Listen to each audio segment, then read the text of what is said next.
अब हमें ध्यान रखना है कि हमें भगवान शंकर की विरल भक्ति को कैसे करना है। हमें शिव को कैसे रिझाना। बरसते हुए पानी में, कीचड़ में, बारिश में आप लाखों की संख्या में यहां पर पहुंचे हो। पंडालों में जगह नहीं है और पहले दिन की कथा है। छाता लगा लगा कर आप लोग बैठे हुए, पर इतना अपने अंदर बिठाकर रखना एक बात को कि हम इतनी दूर से आए हैं, 50 रुपये, 100 रुपये, 200 रुपये, 500 रुपये ऑटो में, डीजल में खर्च कर कर शिव महापुराण की कथा में भिलाई छत्तीसगढ़ की पवित्र भूमि पर पहुंचे हैं। एक बात अपने अंदर उतार के रखना कि हम जब इतना खर्चा कर कर यहां पहुंचे हैं तो शिव जी को हम कैसे रिझा सकते हैं। हम भगवान शंकर को कैसे मना सकते हैं। हम औघड़दानी भगवान शंकर को किस तरह से अपना बना सकते हैं, वो प्रयास किया जाए।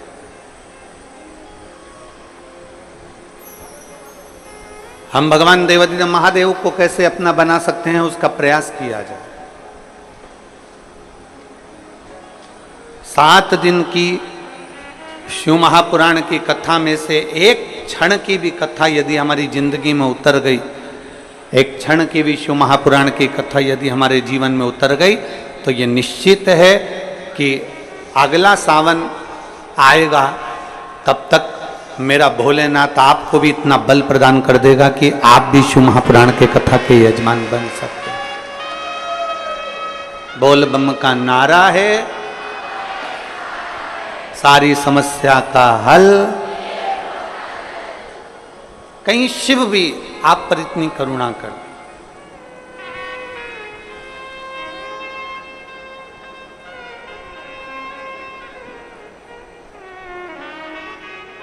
बहुत विश्वास लेकर कथा को सुनो, पूर्ण भरोसे के साथ शिव महापुराण की कथा सुनो, और जितने भरोसे और विश्वास के साथ में कथा सुनोगे उतना भगवान शिव कृपा करेंगे। पहले का जमाना दूसरा था, आज का जमाना दूसरा है। पहले बहुत यज्ञ करना पड़ता था, अनुष्ठान करना पड़ता था, तब करना पड़ता था, साधना करना पड़ती थी, तब भगवान प्रसन्न होते थे, प्रकट होते थे। आज के समय में बहुत यज्ञ करने की जरूरत नहीं, तप करने की जरूरत नहीं, साधना करने की जरूरत नहीं। आज के जमाने में तो केवल भगवान शंकर को एक लोटा जल चढ़ाओ और बम बम भोले बोल दो, मेरा देवाधिदेव महादेव तुम्हारे भंडार भरना प्रारंभ कर देता है। इतना सरल है। वो समय गया। पहले का समय और आज के समय में बहुत अंतर है। पहले जितने काम होते थे वो ऑफिस में किताबों पर, कॉपियों पर, रजिस्टर में लिख कर होते थे।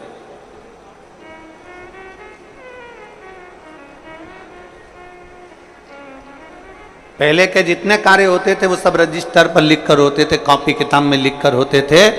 अब धीरे धीरे धीरे धीरे वो काम कम होता चले गया और लैपटॉप पर, कंप्यूटर पर वो सारा काम, वो सारा डाटा उस पर आ गया।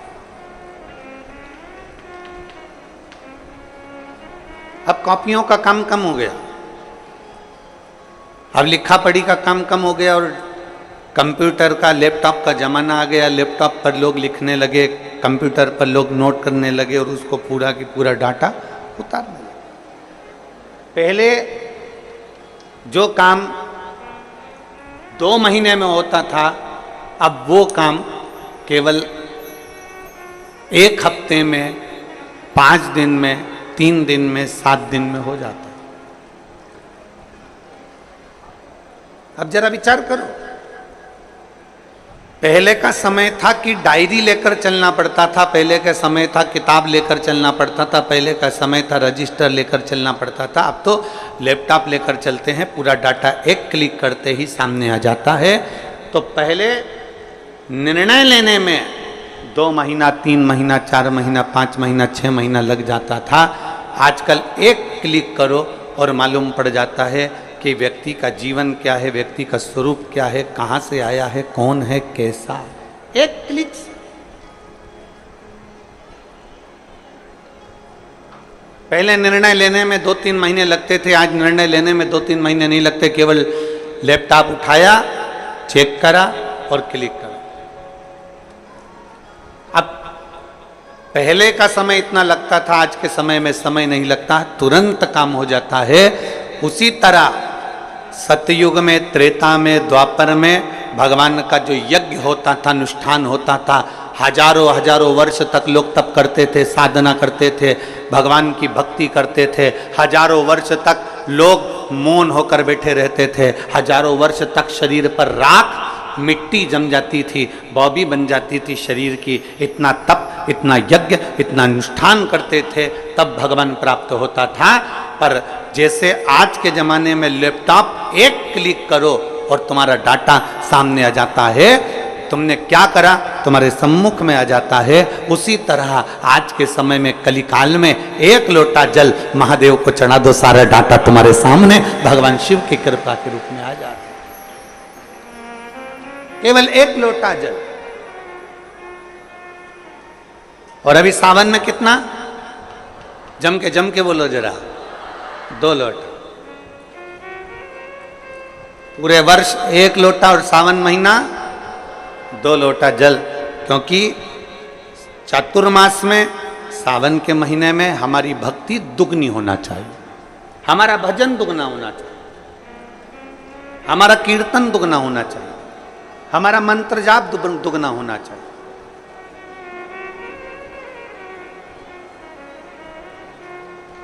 और मैंने तेरे ही भरोसे बाबा, तेरे ही भरोसे हवा बिच उड़ती जावांगी बाबा, डोर हत्तो छड़ना में कट्टी जावांगी।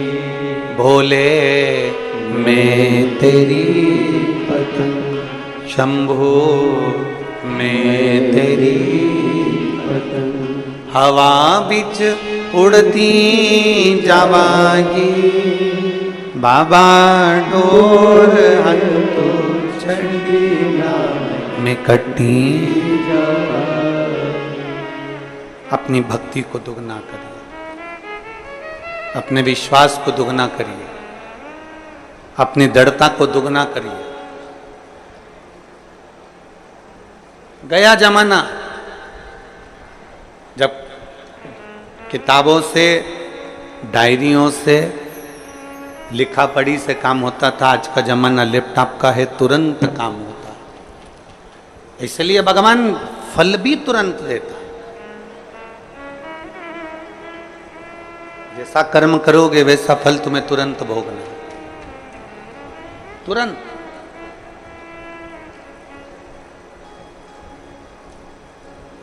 और बहुत विश्वास के साथ में ये सावन का महीना मिला है, बहुत विश्वास के साथ। छत्तीसगढ़िया जम के, जरा जम के, छत्तीसगढ़िया सबले बढ़िया। बहुत विश्वास के साथ में ये सावन का महीना मिला है।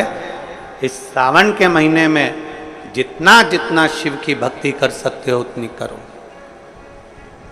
आस्था चैनल के माध्यम से, फेसबुक, यूट्यूब के माध्यम से जितने शिव भक्त भगवान शिव की अविरल भक्ति को सावन के महीने में धारण कर रहे हैं, वो एक विश्वास के साथ,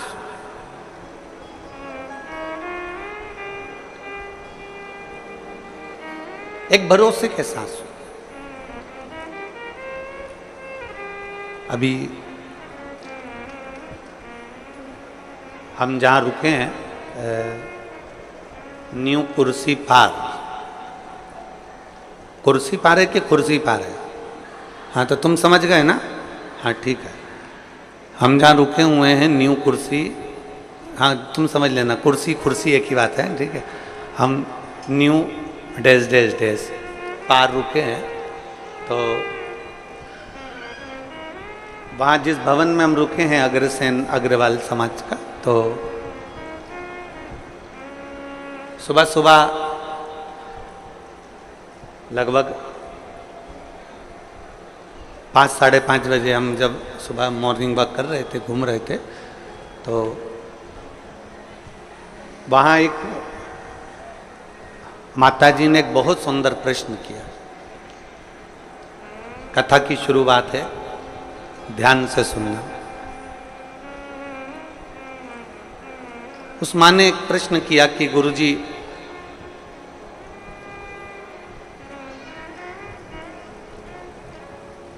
हम एक संस्था से जुड़े हैं और वो संस्था कहती है कि भगवान शंकर की पूजन मत करो, मूर्ति पूजन मत करो, शिव जी को जल मत चढ़ाओ, शंकर जी को अभिषेक मत करो, मूर्ति पूजन बंद करो। क्यों मूर्ति की पूजन करो? हम उस माता जी के पूरे शब्द सुनते जा रहे थे और अपना वो हाल में घूमते जा रहे थे। गुरुजी, हम जिससे जुड़े हुए हैं वो बोलते हैं कि मूर्ति पूजन मत करो, और आप कहते हो कि शंकर जी को एक लोटा जल चढ़ाओ। हम जिनसे जुड़े हैं वो कहते हैं कि मूर्ति बाहर निकाल दो, घर से बाहर कर दो मूर्ति को, मूर्ति एक भी घर में नहीं होना चाहिए, और जितना बन सके उतना ध्यान लगाकर बैठे रहो भगवान का, भगवान तुमको मिलेंगे। मूर्ति बात।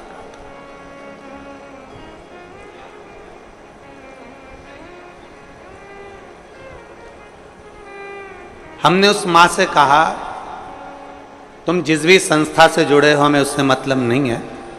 उसने तुमसे कहा कि मूर्ति बाहर कर दो, मूर्ति पूजन मत करो, ध्यान लगा कर बैठे रहो। हमने उस माँ से सुबह सुबह तो ये बात नहीं कही, क्योंकि उसने जो प्रश्न किया था वो सुबह सुबह उसका उत्तर देने के लिए हम नहीं दे पा रहे थे। इतनी सुबह से इस व्यर्थ की बात का क्या वर्णन कर। और अगर वो माँ वो बोल रही थी मैं कथा में आऊंगी कथा सुनने के लिए, तो अगर वो कथा में बैठी हो तो ध्यान लगाना उसको।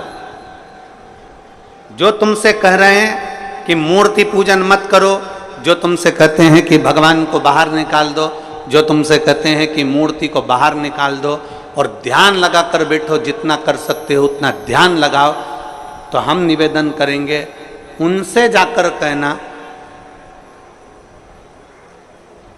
कि तुम भी शादी मत करना, बच्चे मत करना, ध्यान लगा कर बैठ जाना कि मेरी लुगाई आई, मेरी पत्नी आई, हमारी शादी हो गई, हमारे 4 बच्चे हो गए, 2 5वीं में पढ़ रहे, 2 6 में पढ़ रहे। बस ऐसा ध्यान लगा कर बैठ जा। ध्यान लगा कर बैठने से पत्नी प्राप्त हो जाएगी क्या? जम के बोलो जरा। ध्यान लगाकर बैठने से बच्चे पैदा हो जाएंगे क्या? जम के बोलो जरा। ध्यान लगाकर बैठने से मकान बन जाएगा क्या? नहीं। ध्यान लगाकर बैठने से तुम ध्यान लगा लो मकान बन गया, 4 मंजिल का बन गया, अटैच लेट बाथ लग गया, पलंग लग गया, सोफा लग गया, तो क्या मकान बन जाएगा? नहीं। उसके लिए तुम्हें ध्यान से हटकर थोड़ी परिश्रम करना पड़ेगा, तब मकान बन पाएगा। थोड़ा परिश्रम करना पड़ेगा तब जाकर कोई कार्य हो पाएगा। थोड़ा परिश्रम करना पड़ेगा तब तुम आगे बढ़ पाओगे। ध्यान रखना, जो कहते हैं कि मूर्ति पूजन मत करो, हम उनसे कहते हैं एक बार मेरे शंकर भगवान पे लोटा भर के जल चढ़ा कर देख, तू खुद अपने आप मूर्ति पूजन में लीन होता चला, अपने आप लीन हो।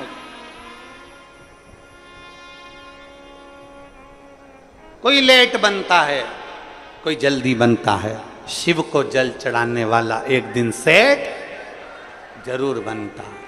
सेठ जरूर बनेगा, थोड़ा समय लग सकता है, थोड़ा समय लगेगा।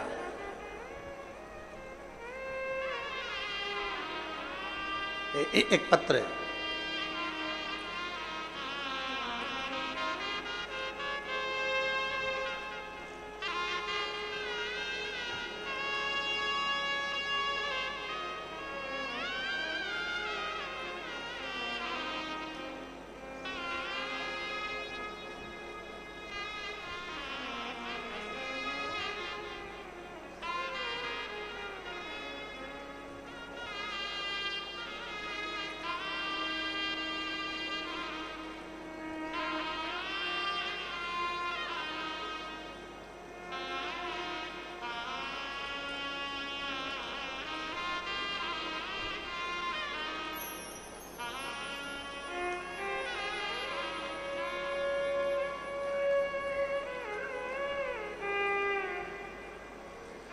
मेरा नाम मनीराम देवांगना।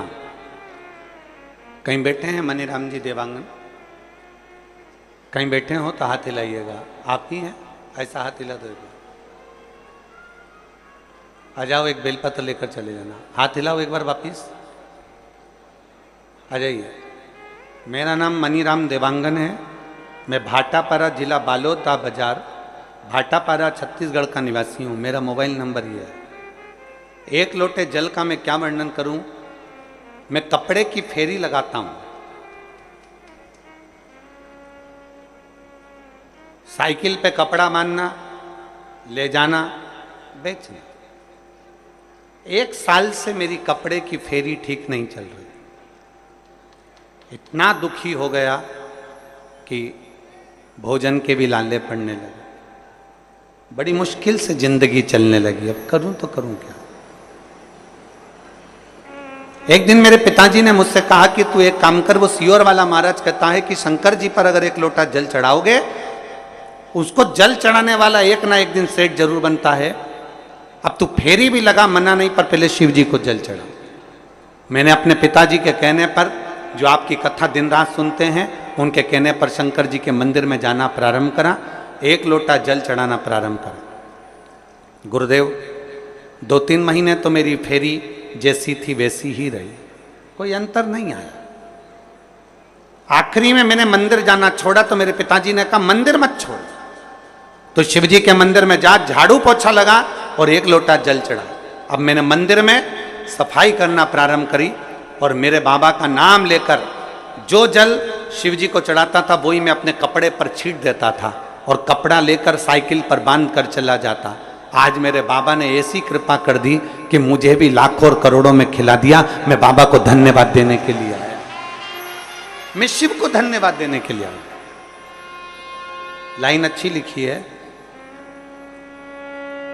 आप और हम सब गुनगुनाते। खाली ना जाता कोई दर से तुम्हारे, खाली दर से तुम्हारे, मैं भी खड़ी हूँ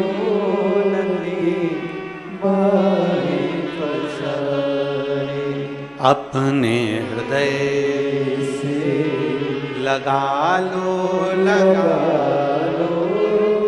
गिरा जा रहा हूँ, उठा लो।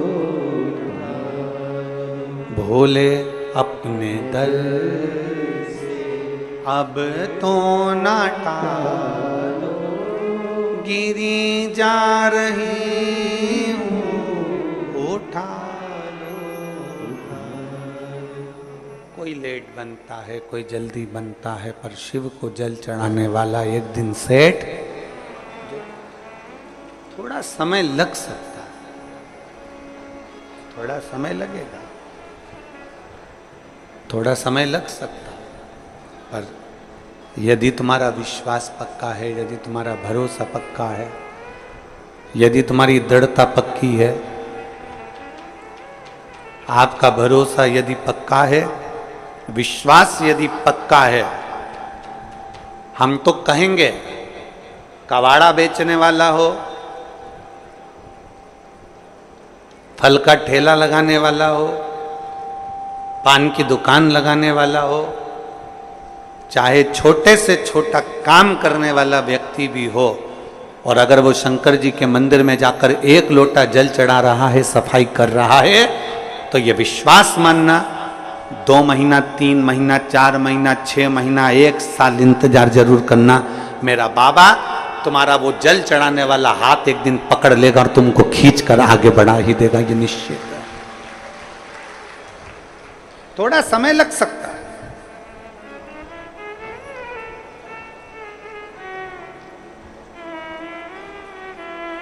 थोड़ा समय लग सकता है, पर मेरा बाबा जिस दिन हाथ पकड़ेगा और खींचेगा उस दिन सुख का अनुभव हो। थोड़ा समय लग सकता है।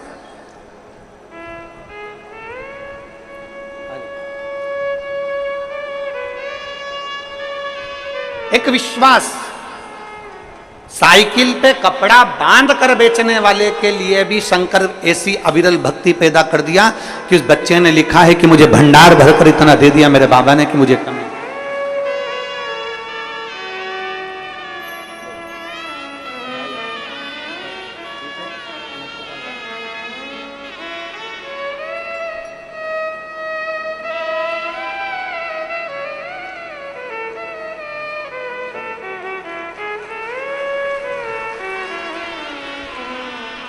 और लुटा दिया भंडार,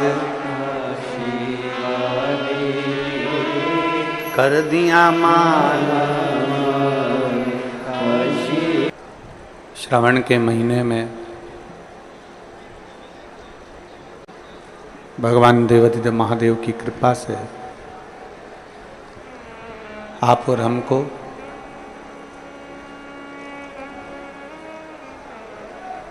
सावन मास, श्रावण, शिव महापुराण की कथा भिलाई छत्तीसगढ़ की पवित्र भूमि पर श्रवण करने का सौभाग्य प्राप्त हुआ है। कथा के मुख्य आयोजक बोलबम सेवा समिति,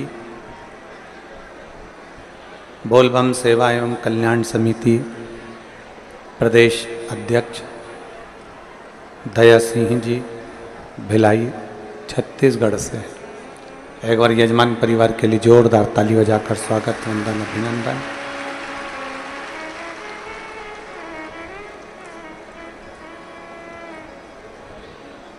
एक ऐसी समिति बोलबम सेवा एवं कल्याण समिति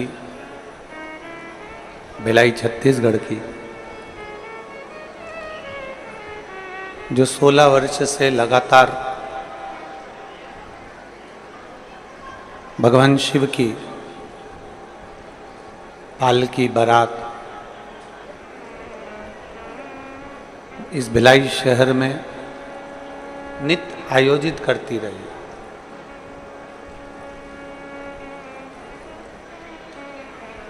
और हम तो कहेंगे कि इतने बरसते पानी में, बरसात में, श्रावण की इस रिमझिम बौछार में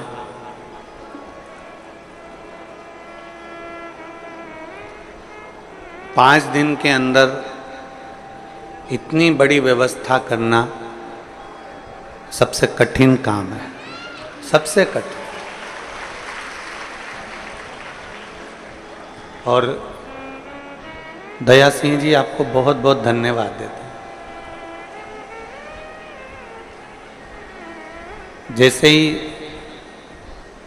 लखनऊ की कथा का मालूम पड़ा कि वहाँ पानी भरा गया है ग्राउंड के अंदर और कथा स्थल में पूरा पानी पानी है, तब सीहोर विठले सेवा समिति के पास में एक लिस्ट रहती है जिसमें ये लिखा होता है कि अगर कोई कथा कैंसिल होती है तो इनके पास में सूचना पहुंचाई जाए। सभी यजमानों के पास सूचना जाती तत्काल वाले, तो सबसे पहला फ़ोन दया सिंह जी के पास में गया और आपने, हम कहेंगे आप भले पार्षद हो पर इतना बड़ा कार्य तो अच्छे अच्छे मिनिस्टर ना कर पावे, ऐसी प्रभु कृपा आप पर की। दया सिंह बहुत, 5 दिन में इतनी बड़ी व्यवस्था करना बहुत कठिन।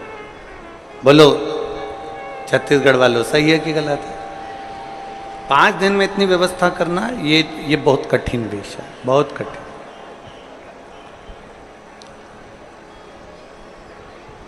और वो भी इस पवित्र छत्तीसगढ़ की धरा पर।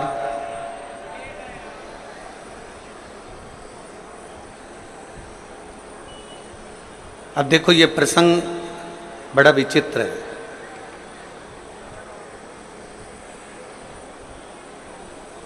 लखनऊ में एक कथा दी थी सावन के महीने में, और 2 कथा जो थी वो छत्तीसगढ़ में थी पूरे सावन के अंदर।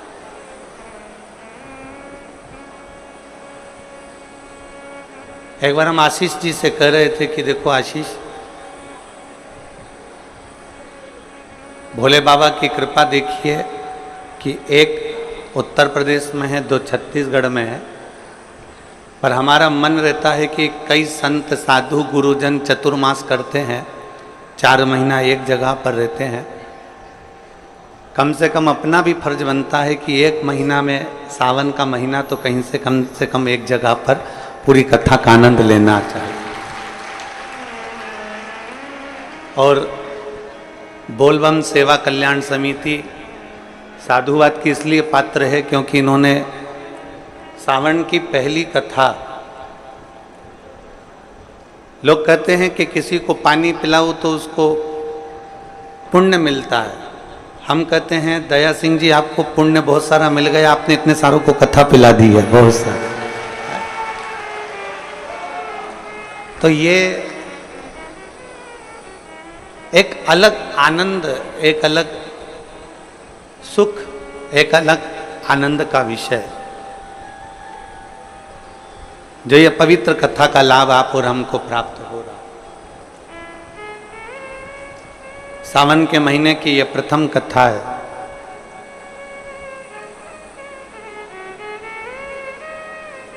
छत्तीसगढ़िया महतारी जो संपूर्ण विश्व को उदर तृप्ति के लिए, धान की फसल के लिए प्रसिद्ध है, ऐसे धान के कटोरे इस्पात नगरी भिलाई,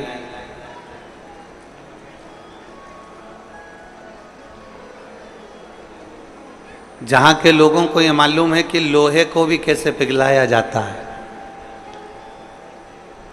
ये केवल भिलाई के लोगों को मालूम है कि कठोर से कठोर को भी कैसे पिघलाया जा सकता है, ये इस्पात नगरी के लोगों को मालूम है।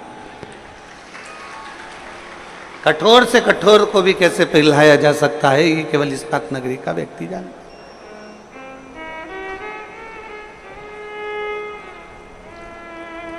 एक भक्ति का लक्ष्य, एक शिव भक्ति के प्रति विश्वास की जागरूकता, भक्ति का लक्ष्य मनुष्य को अपने लक्ष्य तक पहुंचा देता।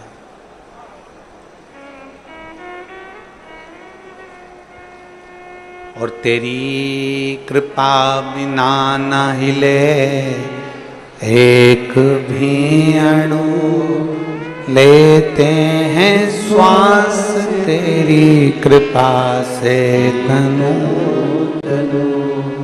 बखान क्या करूं मैं राखों के ढेर का, चपटी भभूत में खजाना कुबेर का।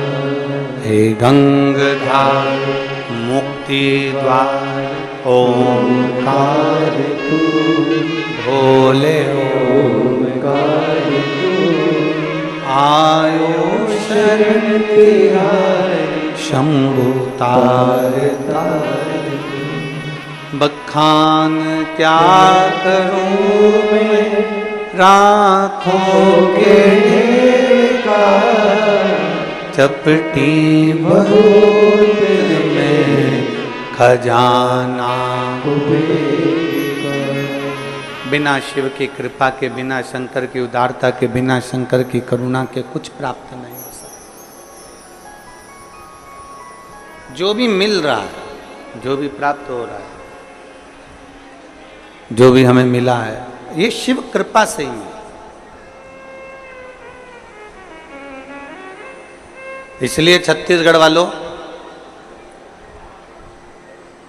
कहीं सावन महीने में आपने भगवान देवादिदेव महादेव को पूर्व में बहुत लोटा भर भर के जल चढ़ाया होगा। इसलिए शिव जी ने कृपा कर कर आप सभी पर बड़ी करुणा करी है और पूरा सावन का महीना छत्तीसगढ़ वालों को प्राप्त हुआ है। बहुत बहुत साधु, बहुत बहुत साधु।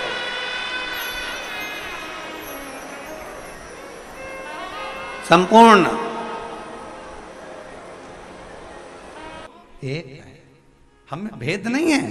भेद संसार की दृष्टि में जो हमें भेद कर लिया, संसार के लोग भेद करते हैं, ये राम वाला, ये कृष्ण वाला, ये शिव वाला, ये भवानी वाला, ये दत्त वाला, ये वो वाला। नहीं नहीं, अपने भेद नहीं करना। अपने तो एक, कोई तुमसे पूछे तुम कौन सा वाला, तो कहते हम तो महादेव वाला। तो क्या महादेव वाला मतलब, तो कहना जिसमें 33 कोटि देवता एक साथ समाये हों।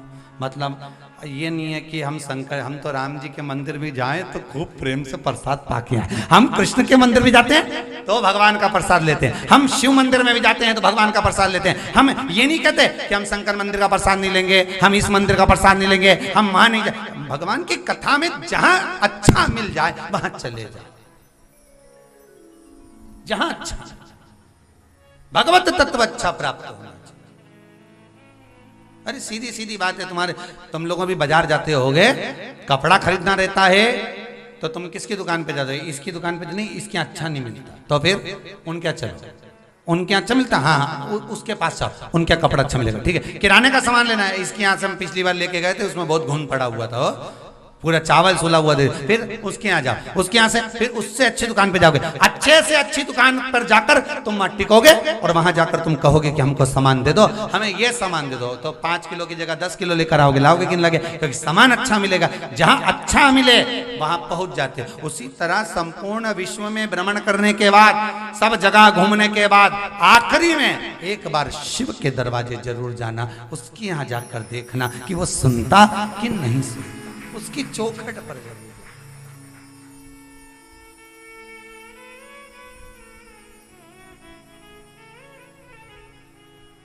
वो सुने ना सुने, वो उसके पास से तुम जाकर बोलो तो, दरबार में भोले बाबा के दुख दर्द मिटाए, दुनिया के सताए लोग यहाँ सीने से लगाए। उसके दरबार में जाकर कहो तो, एक बार प्रार्थना तो करो, बोलो तो।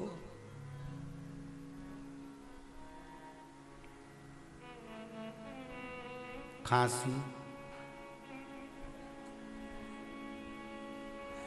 बोलते जाओ जरा, दासी, आलस, बस वो आलस को थोड़ा जड़ाना पड़ेगा तब वहां पहुंचोगे। और गंगा मैया ने कितनी प्रार्थना करी, जिस समय शंकर भगवान ने विष को पिया, कंठ जल गया, कंठ के जलन से, कंठ के भीतर से विष का तपन बाहर निकल रहा था।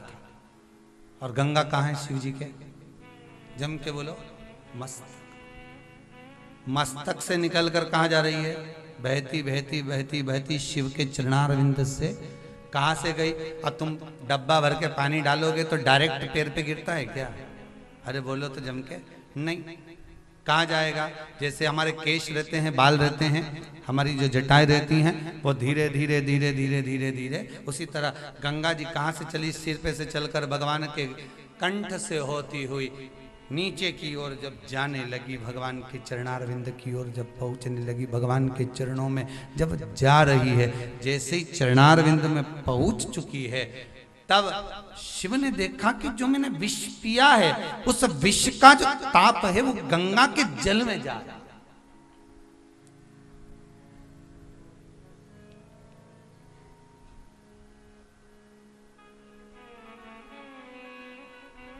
यमुना जी में विष था कालिया नाग का, तो भगवान ने गेंद खेलने के बहाने यमुना को शुद्ध कर दिया, साफ कर दिया।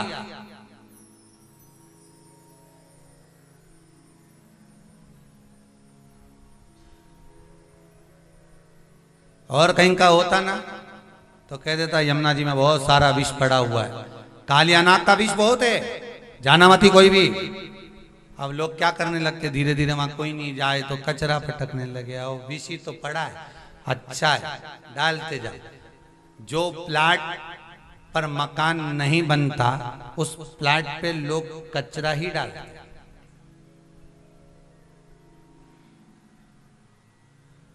पर जब उस प्लाट पर बंगला बनकर तैयार हो जाता है, मकान बनकर तैयार हो जाता है, तब लोग कहते हमने तो देखा था इसमें तो ये तो बहुत कचरा पड़ते थे लोग।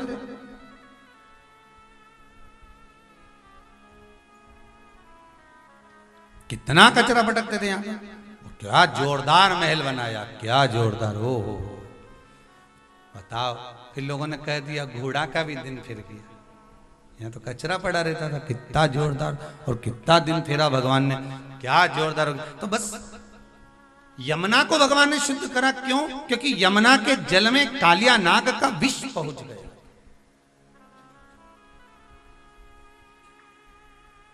यमुना के जल में कालिया नाग का विष पहुंच गया, तो यमुना को शुद्ध करा। संसार के लोग होते तो कह देते अरे अगर दूषित हो गई है तो पड़े रहने दो, और दुनिया के लोग वहां से निकल कर जाते कचरा और पटक जाते। यमुना को और कचरा डालकर लोग दूषित कर देते, और भगवान ने शुद्ध किया। भगवान का केवल एक कहना था कि भक्ति हमेशा शुद्ध होना चाहिए। यमुना कौन है? भक्ति। भक्ति कैसी होना चाहिए? शुद्ध। रिटर्न बढ़ाइए, भक्ति शुद्ध हो। भक्ति कभी गंदी नहीं, भक्ति में भेद नहीं, भक्ति में शुद्धता होना चाहिए। निर्मल मन सो मोहि पावा, मोहि छल छिद्र कपट ना भावा। भक्ति शुद्ध होगी तो आनंद की अनुभूति होगी।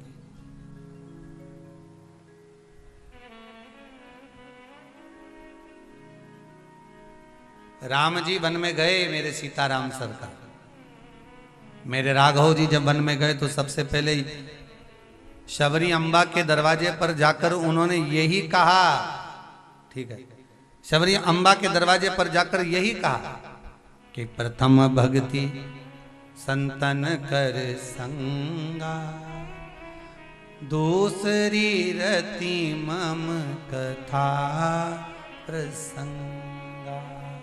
श्री राम जय राम, जय जय राम, श्री राम जय राम, जय जय राम, श्री राम जय राम, जय जय राम, श्री राम जय राम, जय जय राम, श्री राम जय राम, जय जय राम, श्री राम जय राम, जय जय राम, श्री राम जय राम। सब गाइए, जय जय राम, श्री राम जय राम, जय जय राम।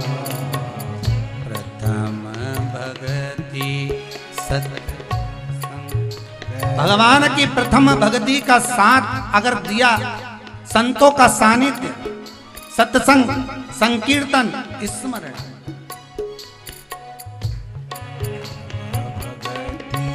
संतन कर संगा, दूसरी रति मम कथा प्रसंगा। श्री राम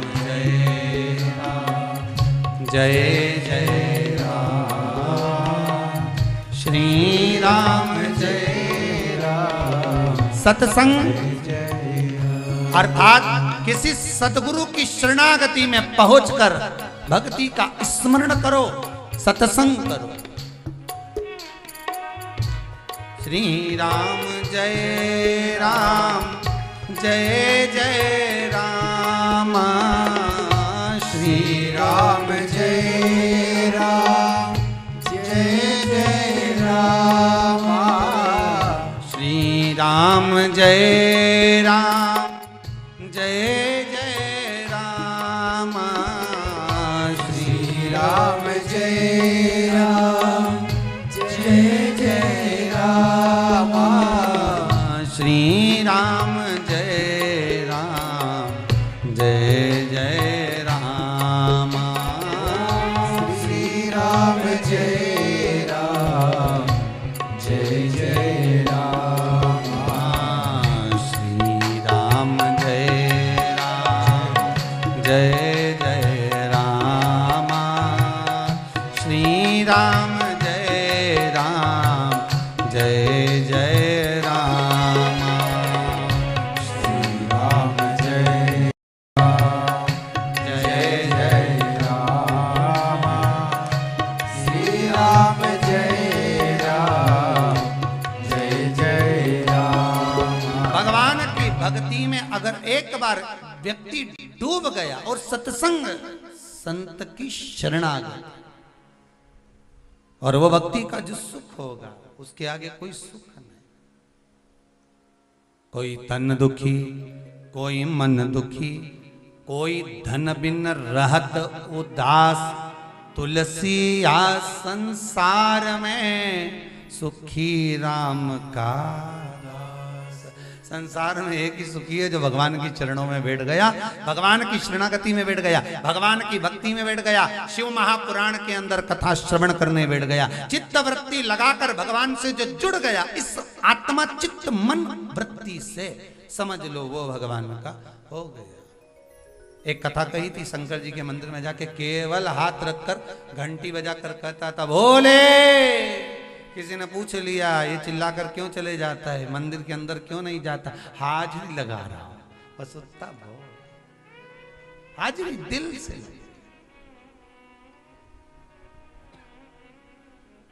दिल से आती।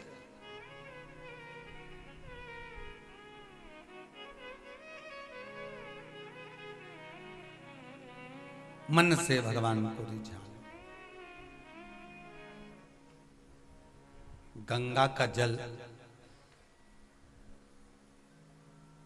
गंगा का वो जल भगवान के गले के उस विष की तपन से निकल कर जा रहा है। शंकर जी को समझ में आ गया कि ये जल जहरीला हो गया।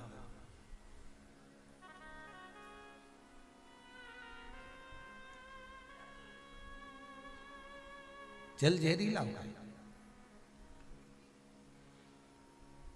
भगवान बहुत, दुनिया के लोग भले कहें, कई लोग कह देते हैं भगवान में बुद्धि नहीं, कहने वाले तो कह देते हैं।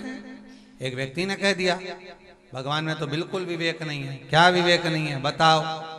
इतना सा बेर इतने बड़े पेड़ पे लगाया, इतना सा आम इतने बड़े पेड़ पे लगाया, और इतना बड़ा कद्दू, काशी फल, इतनी बड़ी लौकी इतनी पतली सी डाली पर लगाई। अगर भगवान को कद्दू लगाना था तो बड़े पेड़ पे लगा देता, लौकी लगाना थी तो बड़े पेड़ पे लगा देता। अब इतनी बड़ी लौकी और लगाई इतनी पतली सी डाली पर, इतना बड़ा कद्दू लगाया इतनी पतली सी डाली पर। भगवान ने भी एक दिन नारियल के पेड़ के नीचे बैठा था जिसने किया था, और ऊपर से टपक गया एक नारियल। नारियल तो नीचे आया, ये ऊपर पहुंच गया। अब भगवान के सामने जाकर खड़ा हो गया। भगवान ने पूछा इसको क्यों लिया है? यमराज से बोला इसको क्यों लाए? ये तो भगवान में भेद देखता था कि भगवान ने गलत किया।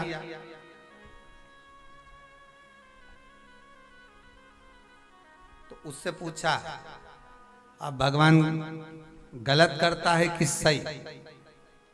बता जल्दी से। उसने कहा भगवान जो करता है सब अच्छा करता है। अच्छा हुआ वहां पे लौकी नहीं लगाई, कद्दू नहीं लगाया। अगर ये कद्दू नीचे टपक जाता हवा में तो आदमी ऊपर निपट जाता। अच्छा, भगवान जो करता है उसके बराबर कोई नहीं कर सकता। भगवान में भी भेद देते लोग। अब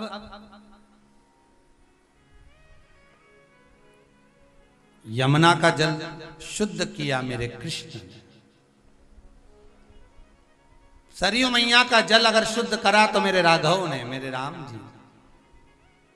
गंगा के जल को अगर शुद्ध कर रहे हैं तो कौन? स्वयं मेरे देव अधिदेव महादेव। ये यमुना के जल में स्वयं भगवान कालिया नाग को नाथने के लिए जल के अंदर कूद गए थे। क्या कारण था? भगवान को यमुना जी के जल में जाने की क्या जरूरत थी? चाहते तो कालिया नाग को तो पूंछ पकड़कर खींच के लेकर आते और भगा देते उसको, पछाड़ देते उसको। पर भगवान ने कहा नहीं नहीं नहीं, भक्ति के अंदर प्रवेश करो। यमुना क्या है? भक्ति। भक्ति के अंदर प्रवेश करूंगा और भक्ति के अंदर जब प्रवेश करूंगा तब जाकर इस कालिया नाग को मैं नाथ कर बाहर कर दूंगा। अर्थात कथा में लोग प्रवेश नहीं कर पाते, भगवान की कथा में पहुंच नहीं पाते। बस मन में सोच लिया कि कथा में ऐसा हुआ वैसा, पर कथा में प्रवेश तो करो, एक एक तत्व को श्रवण तो करो, एक एक बात तक पहुंचो तो तब चित्तवृत्ति में मालूम पड़ेगा कि कथा तत्व है क्या, कथा रस तत्व है।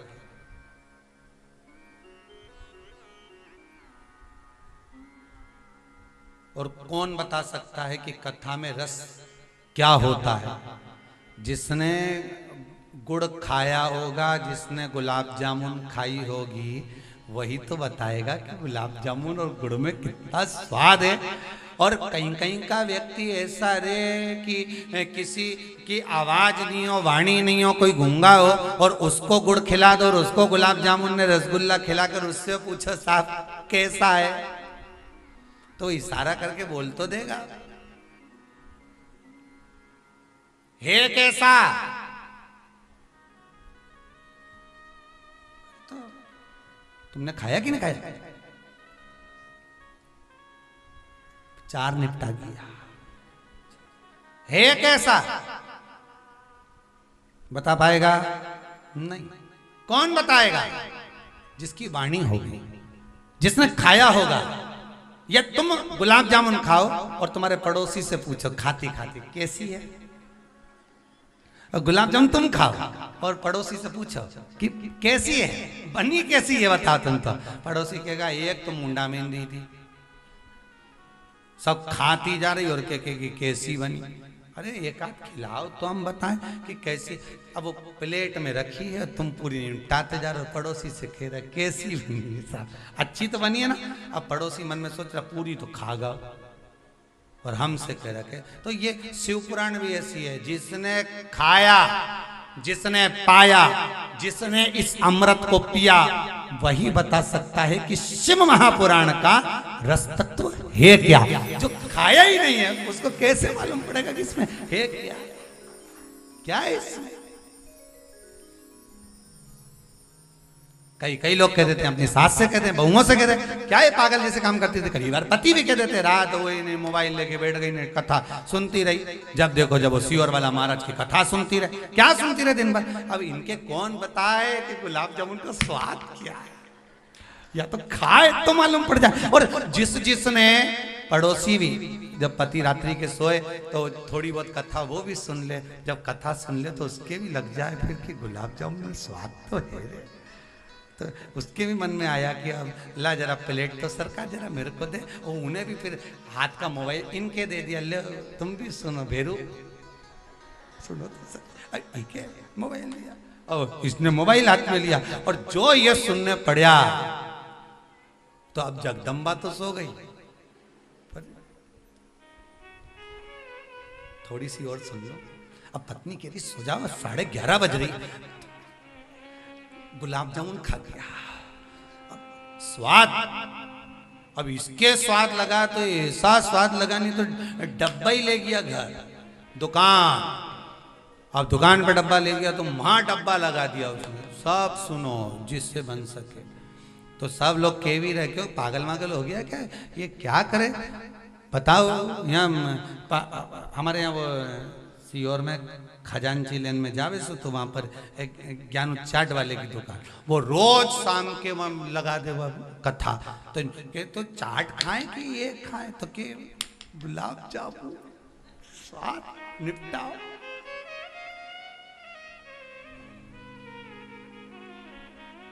ये वो स्वाद, अरे बिन पिए नशा हो जाता है, जो शंभु शंभु गाता है। ये शंकर का एक अड़भंग नशा, एक अड़भंग नशा। ये पांच जजमान यहां इस शिव महापुराण के विराजमान हैं, पांच जजमान बैठे हैं महाराज, बड़ौदा से आए हुए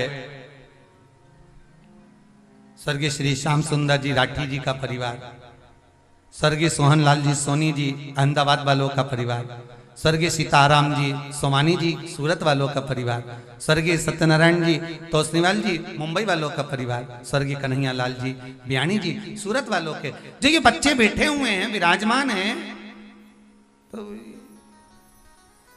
इन सब की कहीं ना कहीं फैक्ट्रियां, कहीं ना कहीं काम, कहीं ना कहीं बिजनेस, कहीं ना कहीं दुकान, कहीं ना कहीं कोई व्यापार व्यवसाय, कहीं ना कहीं तो चल रहा है, पर उसके बाद भी अपनी चित्त वृत्ति को लगा देना भगवान शंकर में, विराजमान हो जाना शिव भक्ति में, तो कहीं शंकर की ही कृपा, शिव का अनुमोदन जो पाया वो बता। और जितने लोग कथा सुन रहे हैं ना आस्था चैनल पर, जितने लोग मोबाइल पर सुन रहे हैं, उनसे भी निवेदन है, आपने अगर गुलाब जामुन को खाया है, चखा है, शिव महापुराण को अगर आपने चखा है, तो ये मेरा विश्वास कहता है, आज इस सोमवार की शंकर की कथा कहती है, ये मेरा विश्वास कहता है कि इस गुलाब जामुन को आपने दूसरे को जरूर खिलाया होगा, ये शंकर की कथा को दूसरे को जरूर दिया होगा, कि तुम भी सुनो, 5 मिनट सुनो, 15 मिनट सुनो, आधा घंटा सुनो, भले सुनो, पर इसको अपने जीवन में उतारो, श्रवण जरूर करना। और कईयों को तुमने कहा होगा कि गुलाब जामुन खा के देखो देखो देखो तो सही, कितनी जोरदार बनी है, देखो तो सही कि शिव पुराण का रसतत्व क्या है। सारे पूरे धार्मिक जितने भी चैनल टीवी पर आते हैं, सबको गुलाब जामुन का नशा हो गया। सारे धार्मिक चैनल पर शिव महापुराण, शिव पुराण, शिव पुराण, शिव पुराण, शिव पुराण, सब जगह शंकर की कथा में ऐसा क्या है। कई लोग मैसेज करते हैं आखिर है क्या इसमें, हमने कहा खा के देखो,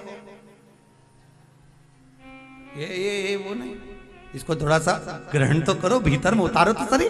भगवान ने ये 2-2 कटोरे दिए हैं इस खीर को पीने के लिए, ऐसे जोरदार कटोरा खोल खोल कर खीर पियो तो सही, ऐसो जोरदार मन में हलचल उत्पन्न होगी कि रिया नहीं जाएगा। पहले खूब फेसबुक चलाते थे तो ये देख वो देख, यूट्यूब चलाते थे तो ये देख वो देख, आज के जमाने में कहीं नहीं चले, जब जब यूट्यूब चले, जब जब फेसबुक चले, जब जब गूगल खुले, एक ही बात दिखे, ये शिव पुराण निकाल लो, शिवर वाला महाराज बाच रिया होगा, तुरंत एक ही बात निकले, बस वो शिव पुराण निकाल, शंकर की कथा सुनो। क्योंकि जिसने गुलाब जामुन खा ली ना, बस बहुत जोरदार है, थोड़ी गरम तो रहे, थोड़ी गरम तो रहे, खाने वालों को थोड़ी जीवन में थोड़ी गरम तो रहे, पर खाए जिसने उनके आनंद गणा है। और जिसने खाया उसने गाया, जिसने खाया उसने गाया। शंकर का भजन वही गा सकता है, शिव का स्मरण वही कर सकता है, शंकर की कथा में डूबने वाला ही शंकर की कथा का स्मरण करा सकता है, कोई दूसरा नहीं। शिव भक्ति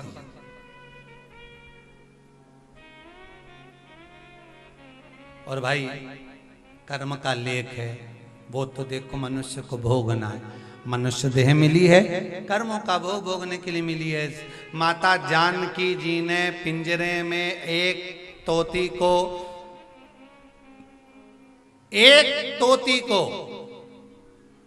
वो भी गर्भस्थ उसको बंद कर दिया था सोने के पिंजरे में। तोती मर गई। तोते ने कह दिया जानकी, ए माता सीता, आप इतनी ज्ञानी जनक जी की पुत्री होकर आपने ऐसा काम कर दिया। मेरी पत्नी से आपने गर्भ अवस्था में वियोग कराया है। वो तोते की जो पत्नी थी, तोती, वो गर्भस्थ थी। पद्म पुराण में लिखा, मेरी गर्भस्थ पत्नी को आपने मुझसे वियोग करवाया है। मैं भी तोता, उसका पति, आपको श्राप देता हूं, आप भी गर्भ अवस्था में अपने पति से वियोग करोगी। देखिए रामचरितमानस, जानकी जी गर्भ से थी, वाल्मीकि बाबा के आश्रम में पहुंची थी। अब किसी ने कहा सीता जी को जो जाना पड़ा, एक धोबी की वार्ता सुनकर, एक धोबी की बात सुनकर सीता जी का परित्याग कर दिया।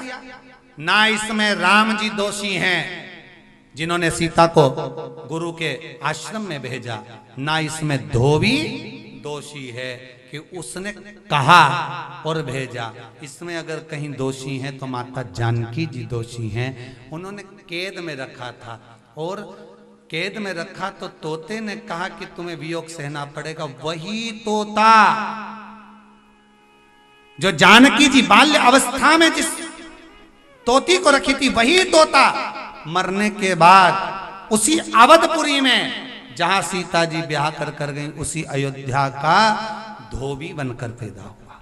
और उसी धोबी ने, जो तोता था वही धोबी बना, उसी धोबी ने इसको परित्याग करवा दिया कि जाओ सीता जी का त्याग। कलकत्ता में कहा था कोई दूसरा नहीं है, हमारे कर्म का दंड में भोगना, ये नाते, ये रिश्ते, ये कुटुंब, ये कबीले। कोई उंगली उठा रहा है, समझ लेना पुराने जमाने का है। कोई ताने दे रहा है, समझ लेना पुराने जमाने का है। कोई तुम्हारा धन खाकर भाग गया, समझ लेना पुराने समय का है।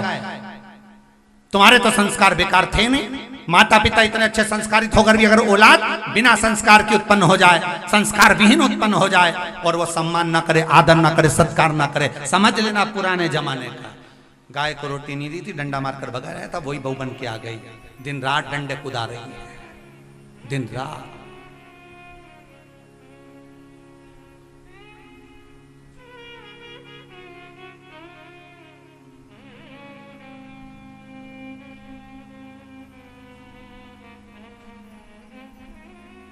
अरे यहां तक शास्त्र कहता है साहब, आप कभी शास्त्र को उठाकर, यहां तक शास्त्र कहता है कि मंदिर में जो घंटी बजाई जाती है वो कभी क्रोध में नहीं बजाना चाहिए। मंदिर में अगर घंटी का नाद कर रहे हो, घंटी को बजा रहे हो तो क्रोध में नहीं, चिढ़कर नहीं। दुनिया के लोगों को ये नहीं कि मैं बहुत तेज बजाऊंगा, नहीं नहीं, दुनिया के, यहां तक घर में भी जो घंटी बजाई जाती है उसका नाद परमात्मा को रिझाने का होना चाहिए, क्रोध नहीं। पड़ोसी को जगाने के लिए नहीं, दूसरों को जगाने के लिए नहीं, चिड़चिड़ कर नहीं, क्रोध कर नहीं, किसी से छुड़ा कर नहीं, कोई रस्सी नहीं छोड़ रहा तो उसे छुड़ा कर नहीं, नहीं नहीं। शिव महापुराण की कथा तो यहां तक कहती है कि अगर घंटी का नाद आपने करा है, भले धीरे से करा, प्रेम से करा, तो भगवान उसको श्रवण कर फल प्रदान करता है। और तुम तो सोचो कि मैं ही सबसे बड़ी भगत ने लिया पल्लू, बजा। भगवान भी सोचे कहां से आ गई, भगवान जाने कहां से पहुंची, कहां आई।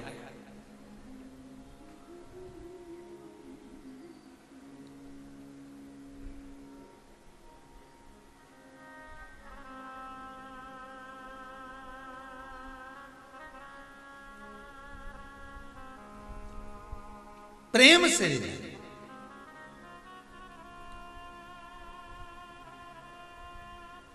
एक आप लोगों ने कहावत सुनी होगी, थोड़ा सा कहावत क्या कह सकते हैं, बोल भाषा में लोग कहते हैं हमारी तो दिमाग की घंटी बज गई। बोल भाषा में लोग कहते कि नहीं कहते? उसका कारण क्या है? क्या कारण है? मतलब किसी ने अपशब्द कहा, ताने दिए, आड़ा टेढ़ा बोला, कोई संबोधन ऐसा कर दिया जिससे आपकी चित्तवृत्ति में बात बैठ गई, आपको अच्छा नहीं लग रहा, आपको श्रेष्ठ नहीं लग रहा। कितना सुंदर कहा है विष्णु पुराण के अंतर्गत की गरुण घंटी का अगर नाद भी किया जाए तो भगवान को रिझाने के लिए किया जाए, ये नहीं कि तुम जम जम के बजाए जा रहे, बजाए जा रहे, बजाए जा रहे, खूब बजा। भगवान भी मन में सोच रहे हो 7 बजने वाली है। एक ये साउंड वाले भैया मान लो ये आए और ये भवानी वाले साउंड वाले ये इतना तेज स्पीकर चालू कर दें, इतना तेज कर दें तो तुम लोग हाथ दबाओगे नहीं दबाओ, कानों पर हाथ रखोगे ना। और वही अगर प्रेमवश आनंदवश अगर चलाएंगे तो आप लोगों को हाथ रखने की जरूरत पड़ेगी क्या? नहीं, मतलब आपको अच्छा लगेगा। उसी तरह अगर मंदिर में जाकर घंटी का नाद अगर आप कर रहे हो, प्रेम से कर रहे हो, धीरे से कर रहे हो, आराम से कर रहे हो, तो भगवान उसको स्वीकार करता है। और जिसने अहम में, अहंकार में, क्रोध में चिड़चिड़ होकर रस्सी छुड़ाकर किसी का हाथ हटाकर तुम बजाना और देव बजा, भगवान भी सोचे कहां से आ गई, भगवान काहे पहुंचे, क्यों?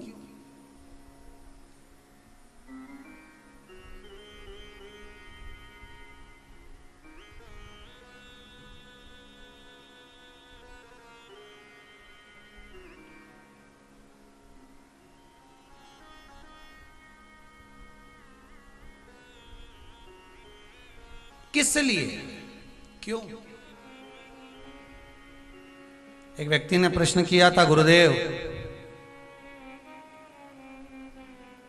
सीजर के बिना कोई आता नहीं है, वेंटिलेटर के बिना कोई जाता नहीं है।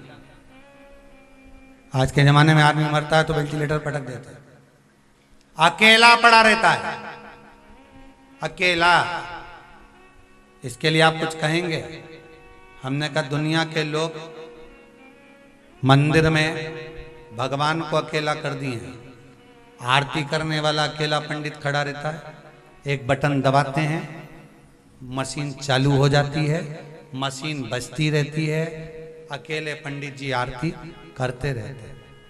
पहले भी कथा में कहा, फिर कहते हैं सारे तीर्थों में नहीं जा सकते, कोई बात नहीं, पड़ोस में कोई मंदिर हो, देवालय हो, कम से कम जब आरती हो 5-7 मिनट खड़े रहकर भगवान का अनुमोदन तो कर सकते हो, स्मरण तो कर सकते हो। भगवान की आरती को भी लोगों ने मशीन पर कर दिया, इसलिए भगवान ने भी तुम्हें आखिरी समय पे मशीन पर कर दिया। अंतिम समय पर भगवान भी तुम्हारे लिए मशीन लगा दिया। आरती के समय आप भी मशीन लगा देते, भगवान ने कहा तेरे लिए भी मशीन नहीं। 2 क्षण भगवान का भजन करो, आदि भले 1 घंटा 2 घंटा आपको आरती नहीं करना, मत करो, पर थोड़ी सी करो, पर भगवान को रिझाने के लिए करो, भगवान को मनाने के लिए करो, जो मन में आए उसके अनुकूल करो। भगवान मंत्र से, साधना से जितना नहीं रिझता उतना आपके हृदय से रिझ जाता। निर्मल मन सो मोहि मन। अब गंगा मैया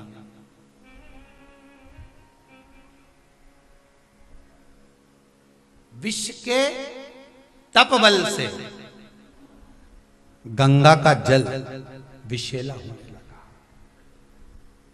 क्या करा जाए, क्या किया जाए? मन में सोचा, आखिर कारण क्या है, ये क्या करा जाए? पंचामृत शिव महापुराण की कथा चल जाए, दही का वर्णन है, बहुत ध्यान से सुनना, ये पूरी कथा दही की चल रही है। खांसी, दासी और आलसी, ये वहीं से चालू हुई है और दही तक ही पहुंच रही है। बहुत बहुत ध्यान देना महाराज जी, दही तक।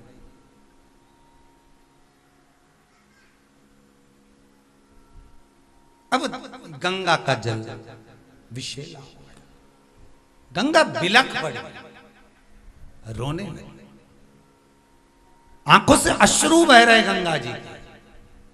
किससे कहूं मैं अपना दर्द, किससे कहूं मैं अपना दुख, किससे जाकर कहूं कि मैं तकलीफ में। कथा के पहले भी कहा, आज फिर कहते हैं। आपने अगर नहीं सुना हो तो ध्यान से सुनना। किसी के सामने जाकर मत रोना, गंगा से भी सीख लो। किसी के सामने दुख अगर आया है तो परमात्मा के पास जाकर रोना, उससे कह रहा।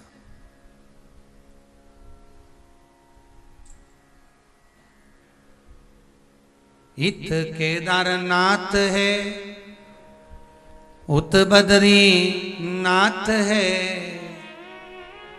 और बीच में गंगा बहे धीरे धीरे, बीच में गंगा बहे धीरे धीरे, भोले तेरा डमरू बजे धीरे धीरे, भोले तेरा डमरू बजे धीरे धीरे, बजे धीरे धीरे माँ गंगा के तीरे, बजे धीरे धीरे माँ गंगा के तीरे, बजे धीरे धीरे माँ नर्मदा के तीरे, बजे धीरे धीरे नर्मदा के तीरे, ओ बोले तेरा डमरू बजे धीरे धीरे, बोले तेरा डमरू बजे धीरे धीरे। भाव से जय हो।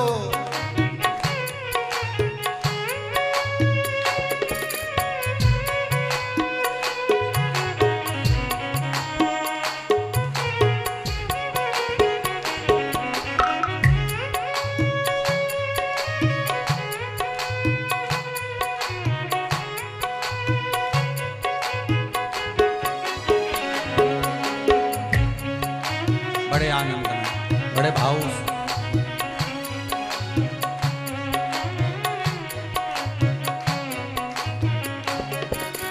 इत ओमकारेश्वर उत है ममलेश्वर, इत ओमकारेश्वर उत है मंगलेश्वर, इत ओमकारेश्वर उत है ममलेश्वर, इत ओमकारेश्वर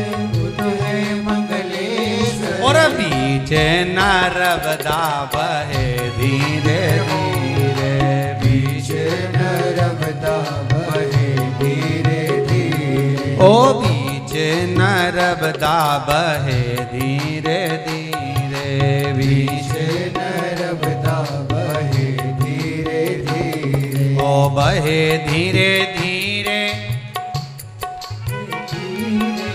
बजे धीरे धीरे, बजे धीरे धीरे, ओ भोले तेरा डमरू बजे धीरे धीरे, भोले तेरा डमरू बजे धीरे धीरे। आओ से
इत विश्वनाथ है उत भीमा शंकर, इत विश्वनाथ है उत भीमा शंकर, इत विश्वनाथ है उत भीमा शंकर, इत विश्वनाथ है उत भीमा शंकर, बीच में गंगा बहे धीरे धीरे, बीच गंगा बहे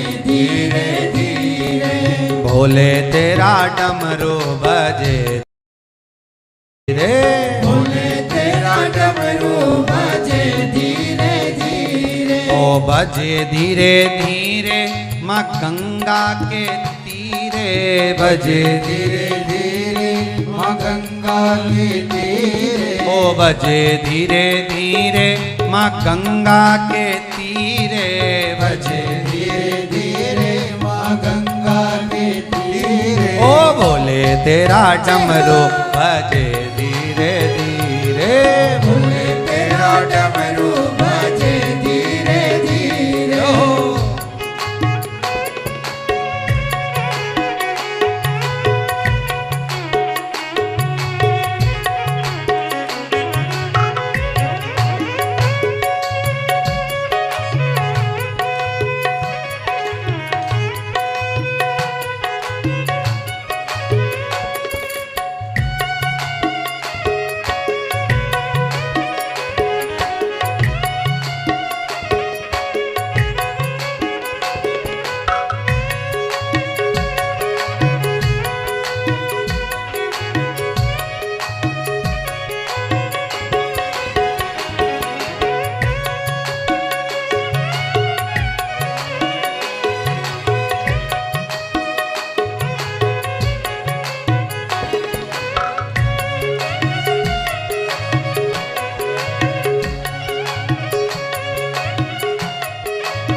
इत सोमनाथ है उत है नागेश्वर, इत सोमनाथ है उत है नागेश्वर, इत सोमनाथ है उत है नागेश्वर, सोमनाथ है उत है नागेश्वर, और बीच गोदावरी बहे धीरे धीरे, बीच गोदावरी बहे धीरे धीरे, ओ भोले तेरा डमरू बजे धीरे धीरे, भोले तेरा डमरू बजे धीरे धीरे, ओ बजे धीरे धीरे माँ गंगा के तीरे, बजे धीरे धीरे माँ गंगा के तीरे, ओ बजे धीरे धीरे माँ गंगा के तीरे, बजे धीरे धीरे माँ गंगा के तीरे, ओ भोले तेरा डमरू बजे धीरे भोले तेरा डमरू बजे धीरे धीरे, भोले तेरा डमरू बजे धीरे धीरे, भोले तेरा डमरू बजे धीरे धीरे, भोले तेरा डमरू बजे धीरे धीरे, भोले तेरा डमरू बजे धीरे धीरे, ओ भोले तेरा डमरू बजे धीरे धीरे, भोले तेरा डमरू बजे धीरे धीरे, हर हर महादेव। भगवान शिव की कथा करी। शंकर ओघड़ दानी त्रिकालदर्शी कैलाशी अविनाशी शिव कह रहे हैं, शंकर का अनुमोदन कर रहा है। गंगा मैया कंठ पर जो विष है, उस विष की तपन का भाग जो जल में जा रहा था, गंगा मैया शिव जी से निवेदन करने लगी। पर शंकर भगवान तो अपनी मस्ती में नेत्र बंद कर भगवान की अलमस्त मस्ती में डूबे।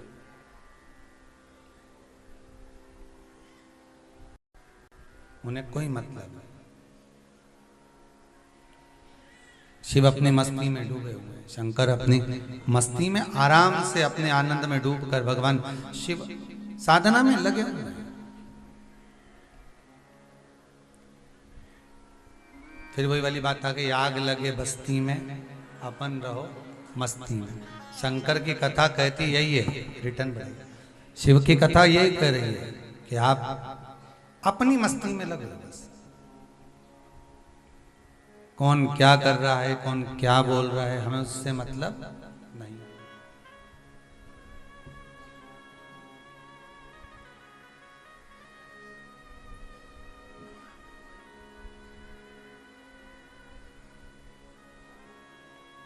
हम तो एक बात कहेंगे आप लोगों से, अगर आप स्वीकार करें, जितने आस्था पर सुन रहे हो, जितने फेसबुक यूट्यूब पर सुन रहे हो, या तो शंकर की बात करो, नहीं तो शंकर से ही बात करो। ये दो चीज में से एक चीज पकड़ के रख लो। क्या करना है तुमको? या तो शंकर की बात करो, कोई से मिलो ना तो थोड़ी बहुत शंकर की बात करो, या फिर नहीं करो तो शंकर से ही बात करो। फिर हमें तुमसे बात करना ही।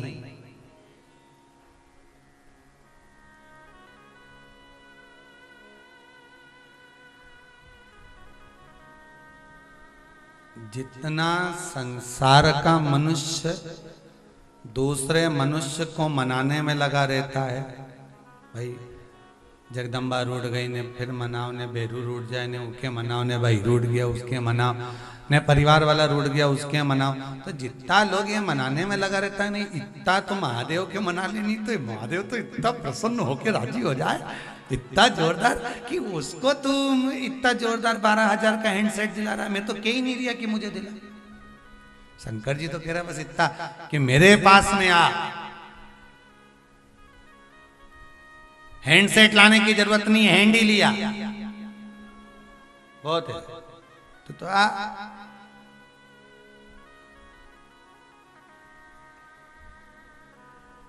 ये दो हस्तक एक मस्तक शिव के चरणों में छोड़ दो, बहुत। शिव को चाहिए क्या तुमसे? कभी शंकर भगवान आकर कभी नहीं किया किसी के आगे कि देखो भैया तुम हमारी पृथ्वी पे रह रहे हो तो तुमको किराया देना पड़ेगा। एक आध बार भोलेनाथ जी आके बोला तुमसे? यहां तो थोड़ी देर हॉस्पिटल में पटको, ऑक्सीजन लगाए तो उसका भी किराया मांग ले डॉक्टर। बोले कि नहीं बोले? इतनी देर मशीन चली है, वो इतने सालों से पूरी जिंदगी में उसने इतनी ऑक्सीजन तुमको दी, सारा हिसाब लगा के बताओ जरा कितने की हो गई। तो उतना तो कम से कम तुम पुण्य दान संकीर्तन भजन कर लो। जितने की मशीन लगती है तो वो पे भी तो खर्च होता है कि नहीं होता? अरे बोलो तो सही।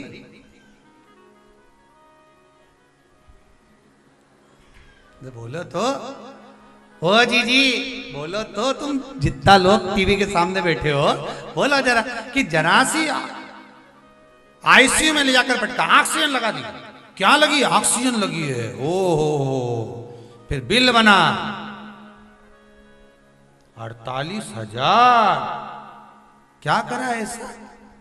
ये डोकरी के साथ है, ने डोकरा बुढ़ा आदमी के तुम ये 48,000 का ऑक्सीजन लगा के रखी है। अच्छा मशीन पे रखा, अच्छा ये उसका बिल है। और एक आध दिन भगवान आके खड़ा हो जाए कि पैदा हुआ उस दिन से ऑक्सीजन ले लिया, जरा बिल तो दे दे, चल भर जल्दी से। भगवान नहीं मांगेगा, फिर भी भगवान भगवान है, वो नहीं मांगेगा। पर आपसे निवेदन इतना है, जब 48,000 का बिल मां बन सकता है तो उसने अगर बिल बना दिया तो पूरी जिंदगी कमा कमा के भी देते जाओगे ना तो बिल नहीं बनेगा। पैदा हुए उस दिन से ऑक्सीजन ले रहे हो, उस परमात्मा की दी हुई, उस परमात्मा की दी हुई ले रहे हो, और उसने कोई बिल नहीं भेजा और वो आज तक ले रहे हो। इसलिए निवेदन है उसका थोड़ा सा भजन, थोड़ा सा कीर्तन, थोड़ा सा उसको कुछ नहीं चाहिए। वो तो कहता है केवल मेरा भजन करो, केवल मेरा स्मरण। गंगा ने देखा शिव जी तो मस्ती में अपने बेटे तब साधना कर। अच्छा बहुत सुंदर सीख है शंकर जी की कथा में। ये दही का जो स्नान होता है, इस कथा से आज सीख कर जाना। जितने लोग टीवी पर सुन रहे बहुत अच्छे से सीख लेना कि कंठ पर जिसके विष भरा है उससे पूछना क्या नींद आ सकती है?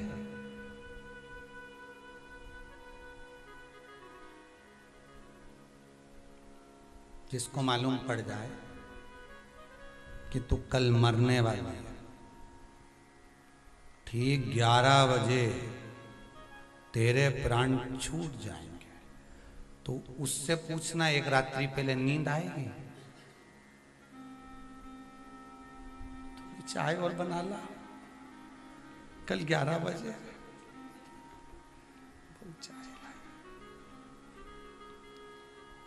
अच्छे से व्यवहार कर लो, हम तो जा रहे हैं। खूब प्रेम से, खूब आनंद से, रात के नींद नहीं आई, सबके आई, अरे ई के नहीं आई क्योंकि 11 बजे जा, 11:45 बज गई। मम्मी कुछ हो रहा है, चक्कर आ रहे हैं, चक्कर।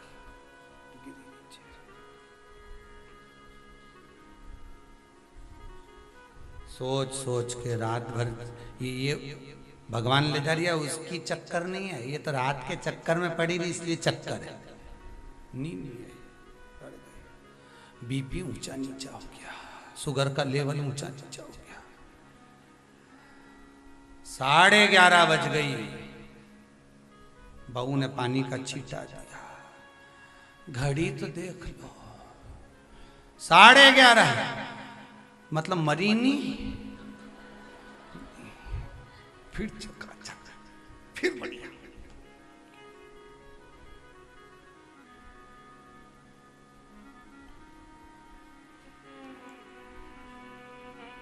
हर व्यक्ति के माथे पर तलवार लटकी हुई है, चाहे आप हो चाहे हम हैं, मरना सबको है, पर भगवान ने बताया नहीं कितनी तारीख को मरेगा। भगवान ने तो इतना कहा कि तारीख का इंतजार मत करना, समय घड़ी पल का इंतजार मत करना, किसी मुहूर्त का इंतजार मत करना, तू तो बस भगवान की भक्ति में लगे रहे। शिव उपासना, जन्म हुए तो चूड़ा पहनने का मुहूर्त देखा, छठी पूजन का मुहूर्त देखा, ब्याह हुआ तो मुहूर्त देखा, मकान बनाया तो मुहूर्त देखा, बस आखिरी का मुहूर्त कोई नहीं देखता कि लाभ घड़ी में ले जाएं इसके की चल में। तो दूसरा बोलेगा चलना तो है ही, चल में ले जाके क्या करो। अंतिम समय का कोई मुहूर्त नहीं। और अगर कोई मर भी रहा है ना तो कोई कह दे अभी मत मरना, रुको 7 मिनट रह गए, 7 मिनट तक सांस लो, सांस लो, ऑक्सीजन खूब। डॉक्टर से कह दो 7 मिनट और जिंदा रखना इसको, 7 मिनट के बाद अच्छा मुहूर्त आएगा तब मरना इसको। हो सकता है? हाँ, जन्म के समय पे तुम डॉक्टर से कह सकते हो अभी मुहूर्त जब अच्छा है नहीं तभी ऑपरेशन करना, ऑपरेशन से तो बच्चा होना, तो एक काम करना तुम मुहूर्त आएगा इतनी बजे से इतनी बजे तक मुहूर्त अच्छा है तब। पर मरने का कोई मुहूर्त है, मरने की कोई घड़ी है, मरने का कोई पल है, मरने का कोई क्षण है? बिल्कुल नहीं, कोई भरोसा नहीं, कब किस पल किस घड़ी किस क्षण जाना। इसलिए निवेदन है, कोई भरोसा। शंकर के कंठ पर विष है तो भी मस्ती में नेत्र बंद कर आराम से अलमस्त हो। दुनिया में ऐसा कौन सा व्यक्ति है जिसको टेंशन नहीं? कौन है ऐसा जिसको चिंता नहीं, टेंशन नहीं? दुनिया में सबको चिंता, सबको टेंशन।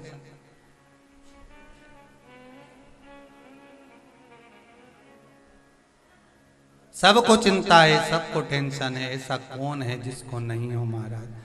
पर शिव उपासना का जो सुख है, शंकर की भक्ति का जो सुख है, शंकर के अनुमोदन का जो सुख है, वो कहता है भले कंठ पर विष हो पर भगवान का नाम नहीं छोड़ना है, स्मरण नहीं छोड़ना।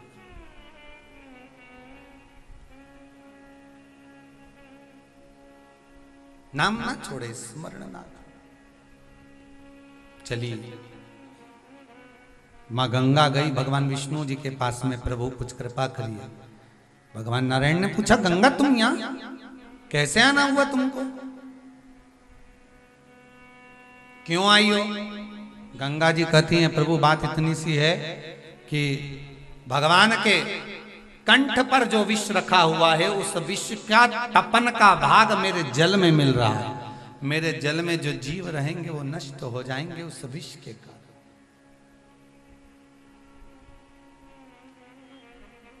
क्या करा जाए? भगवान नारायण से कहा आप कुछ कर दीजिए जिससे वो विष का जो ताप है वो गंगा के जल में ना आए। कल कथा में कहा था दूध क्यों चढ़ाया जाता है, आज कथा चल रही है दही क्यों चढ़ाया जाता है। दूध दही का स्मरण, दूध दही का अभिषेक भगवान शंकर को क्यों समर्पित किया जाता है, किस लिए, क्यों?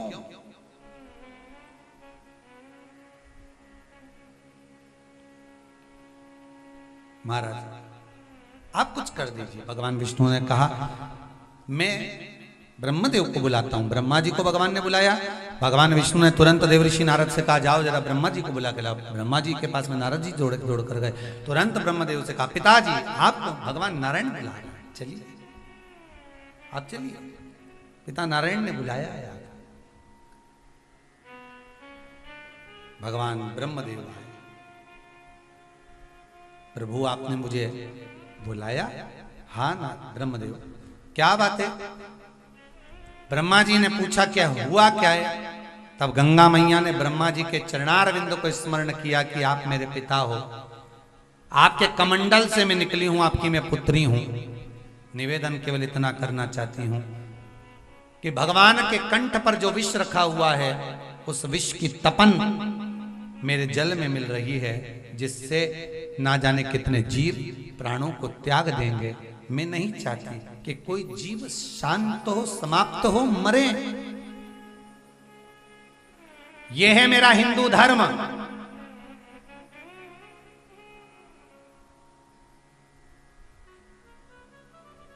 यह मेरा हिंदू धर्म है कि किसी को दर्द ना दिया जाए, किसी को चुभे ना, किसी को कष्ट ना पहुंचे,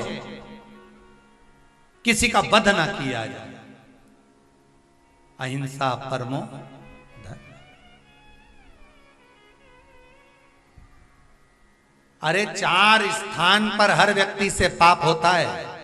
झाड़ू लगाते समय छोटे छोटे जीव मर जाते हैं, उसका पाप माथे चढ़ जाता है। दूसरा, अग्नि जलाते समय, भोजन बनाते समय पतंगे जल जाते हैं गैस में, चूल्हे में, उसका पाप माथे चढ़ जाता है। तीसरा, पानी में स्नान करते समय, बर्तन धोते समय, कपड़े धोते समय छोटे छोटे जीव जो हमको दिखते नहीं वो मर जाते हैं, उसका पाप माथे चढ़ जाता है। चौथा, चप्पल पहनकर हम कहीं जाते हैं, पांव पैदल कहीं कहीं जाते हैं, अपने पांव के नीचे छोटे छोटे ना जाने कितने जीव मर जाते हैं, उसका पाप माथे चढ़ जाता है। 4 स्थान पर हर व्यक्ति से पाप होता है। हर व्यक्ति के मस्तक पर पाप की गठरिया बंधी होती है। हर व्यक्ति के माथे पर पाप की गठरिया भरी होती है।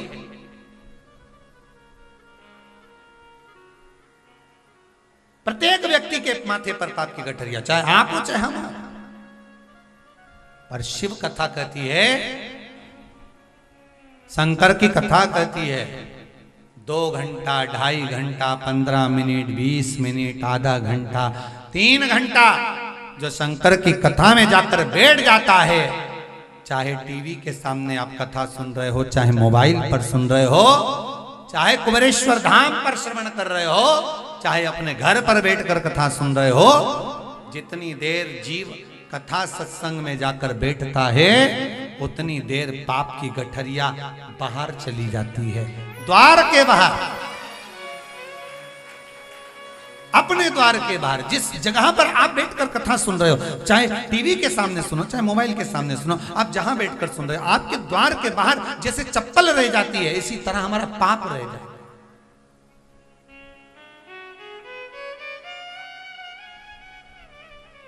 हमारा पाप भी बाहर। बीच बीच में कथाकार कहते हैं, पहले कहते थे ना कि कथा में से उठकर नहीं जाना चाहिए, तो लोगों को बड़ा बुरा लगता था, क्यों नहीं जाए, हमारे घर में मेहमान आया तो हम चप्पल पहन के क्यों ना जाए। तो इसलिए नहीं जाना चाहिए कि इतने सारे का पाप इंतजार करे बाहर। अब इसके पहचान वाला तो आया नहीं, तो इन्हें सोचा कोई तो निकल के जाए, जो निकल के गया उसी के माथे पे सबका पाप चढ़ गया और चले गया। तो क्या पाप जब कथा पूरी हो जाएगी तब भी तो रहेगा। शिव महापुराण की कथा कहती है, जब कथा पूर्ण होती है, आरती होती है, आरती के बाद जब कपूर लगाया जाता है, तब वो कपूर का जो गंध होती है उसमें पाप कितनों का भी बाहर खड़ा हो वो सब समाप्त हो जाता है, सारा समाप्त।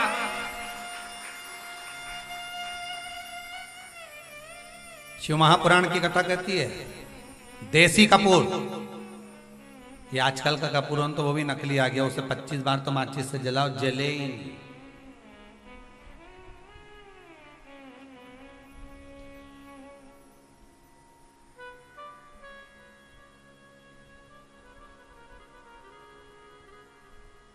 जले ही नहीं, इनको कितना ही जलाओ नहीं जले।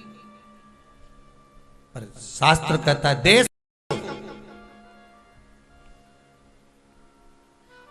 असली कपूर ओरिजिनल। प्रयास करा करो कि हफ्ते भर में एक बार घर में जब भगवान की आरती पूजन करो तो उसमें कम से कम, रोज नहीं जला सकते तो हफ्ते में कम से कम एक बार कपूर की धुनी पूरे घर में अवश्य देना चाहिए, जिससे हमारे घर का पाप जलकर भस्म हो जाए।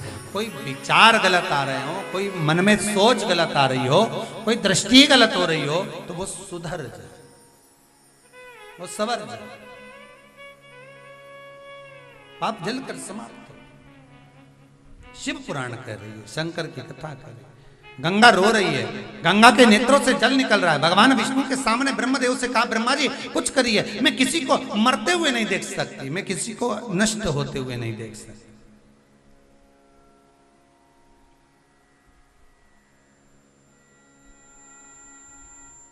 एक बार ये कथा कहीं कह रहे थे सोमानी जी हम, तो किसी ने एक प्रश्न लिखकर भेजा, आप किसी को मरते नष्ट होते नहीं देख सकती, तो उत्तरांचल में जब त्रासदी आती है उछल उछल कर बहती है गंगा, ना जाने कितनों को नष्ट कर दे, वो क्या है? तो वो गंगा नहीं कर रही है, वो गंगा नहीं कर रही है।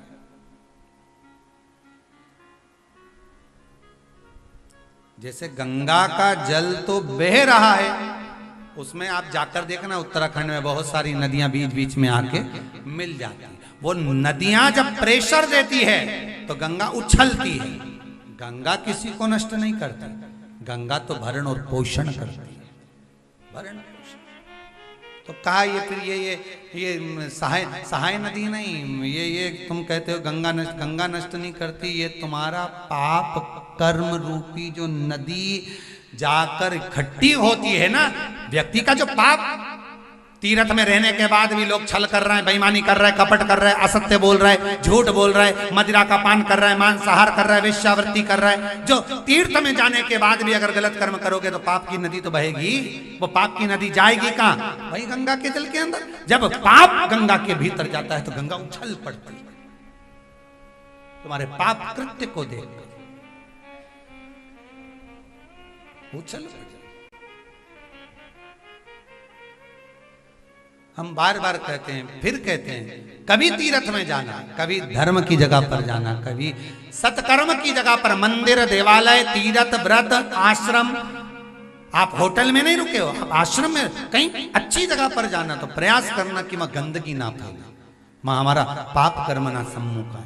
कहीं अगर गंदगी है तो उसको उठाकर फेंक दिया जाए, कहीं कुछ गलत पड़ा है उसको उठाकर फेंक दिया जाए, उसको उठाकर कहीं ले जाकर डस्टबिन में डाल दिया। थोड़ा सा नियम हमको बनाना पड़ेगा। हम सुधरेंगे, जम के बोलो, युग सुधरेगा। हम बदलेंगे, युग बदलेगा। थोड़ा सा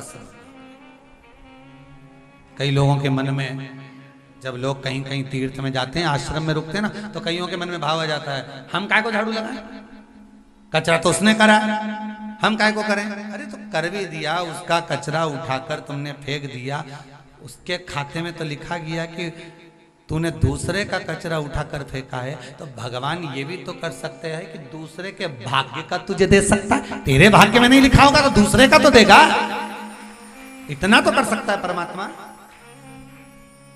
हम दूसरे का कचरा क्यों फेंकें?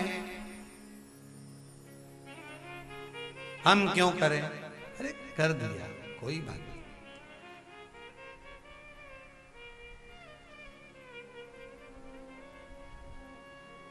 जेठानी दूसरे मकान में रहती है, देवरानी इस मकान में रहती है, उसको भोजन नहीं बनाना, खबर कर दिया जी, ए दुल्हन देवरानी से, सुन तो मेरा टिफिन भेज देना।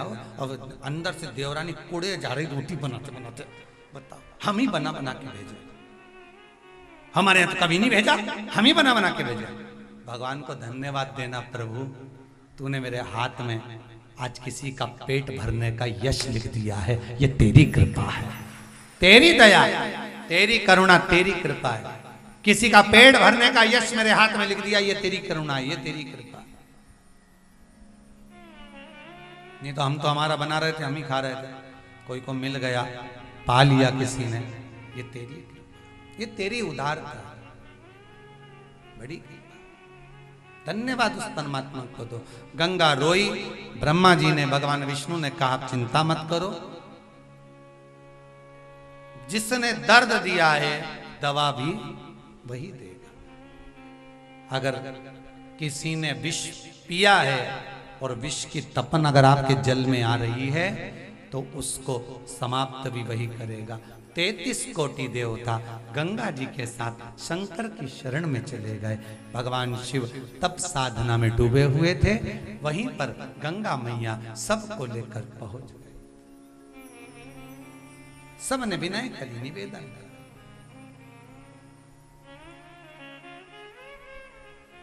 सब निवेदन, भोले आन बसो मेरे मन में, मेरी उम्र बीत गई उलझन में। भोले आन बसो मेरे मन में, मेरी उम्र बीत गई उलझन में। भोले आन बसो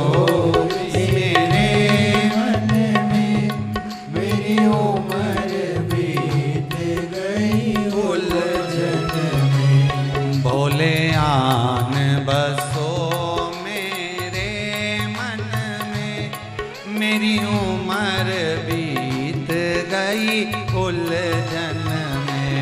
भोले आन बसो मेरे मन में, मेरी उम्र बीत गई उलझन में। मेरी उम्र बीत गई उलझन में, मेरी उम्र बीत गई उलझन में। मेरी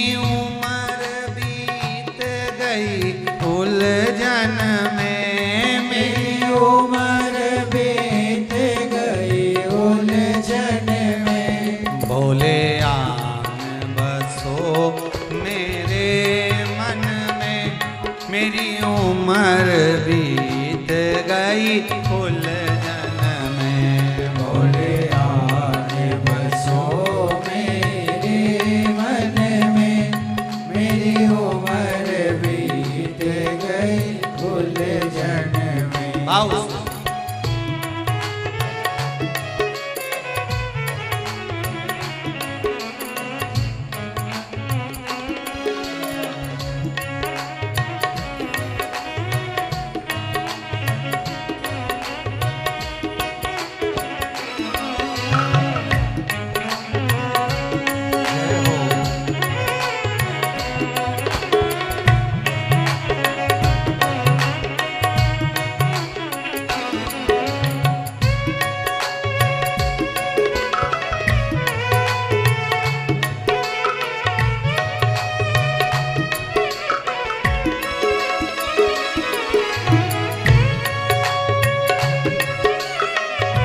बड़े प्रेम से, बड़े आनंद से, ताली का नाद करते हुए आनंद।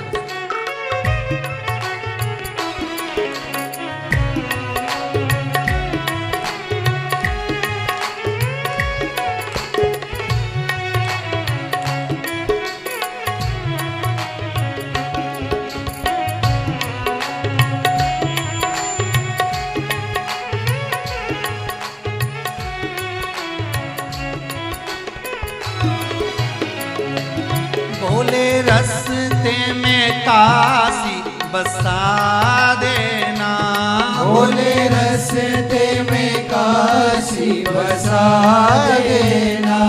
भोले रास्ते में काशी बसा देना। भोले रास्ते में काशी बसा देना। मैं तो गंगा भरूंगी तेरे लिए,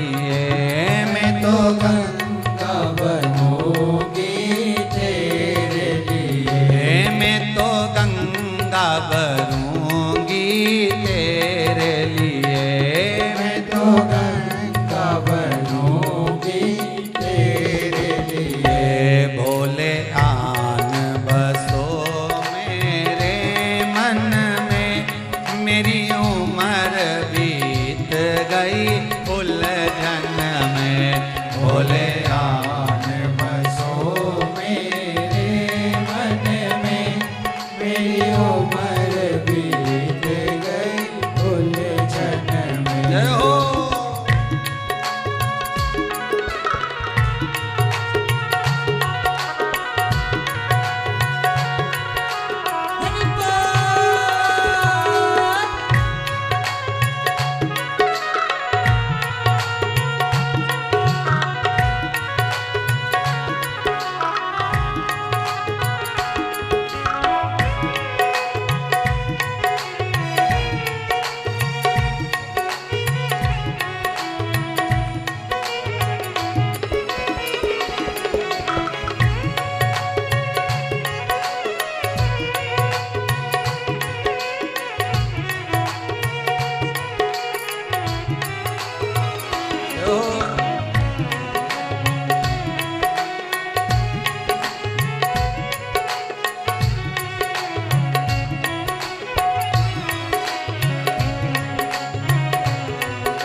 भोले काशी में बाग लगा देना, भोले काशी में बाग लगा देना।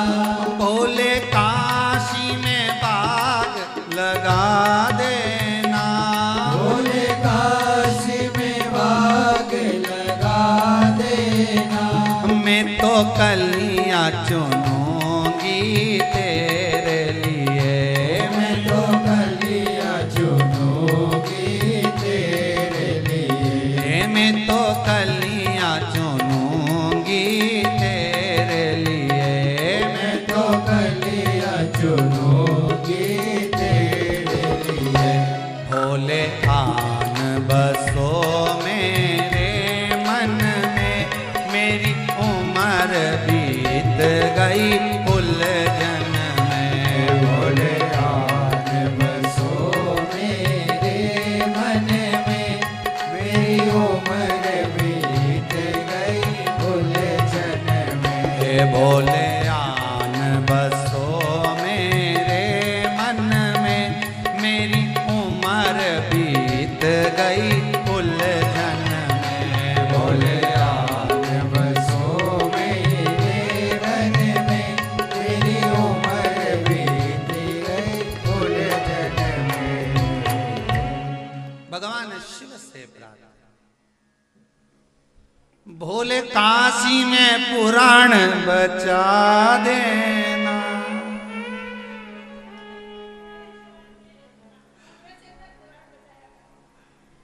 हाँ ये भी सही है। भोले कुबेरेश्वर में पुराण बचा देना, मैं तो नित नित सुनूंगी तेरे। हे शंकर, हे शंभु। गंगा ने विनती करी है। गंगा भगवान शिव के सामने खड़ी है, 33 कोटि देवता खड़े हो, सब हाथ जोड़ निवेदन कर रहे हैं। शंभु, आपके कंठ पर जो विष भरा हुआ है, उसकी तपन का भाग, उसका विष का भाग नीचे गंगा के जल में जा रहा है। गंगा जहरीली होती जा रही, आप कुछ कृपा करो।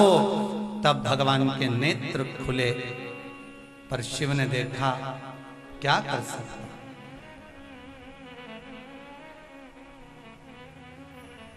क्या करना।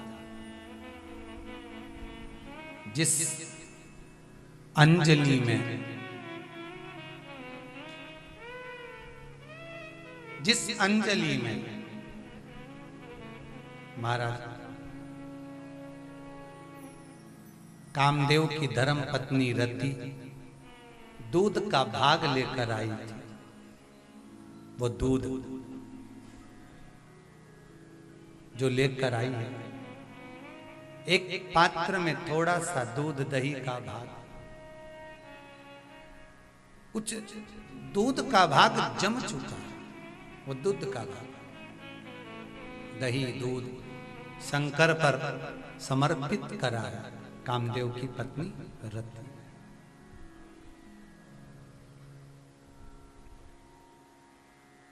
दही समर्पित करा, दूध समर्पित करा। क्या देखा कि गंगा को जो तपन हो रही थी, शिव के ऊपर चढ़ा हुआ वो दही का भाग जब गंगा के जल में गया, गंगा की वो तपन समाप्त हो गई। शंकर ने कहा 33 कोटि देवताओं से, तुम दूध दही ये पदार्थ जब मुझे समर्पित करते हो, ये केवल मुझे अकेले को नहीं मिलते, ये पदार्थ गंगा के जल को भी प्राप्त होते।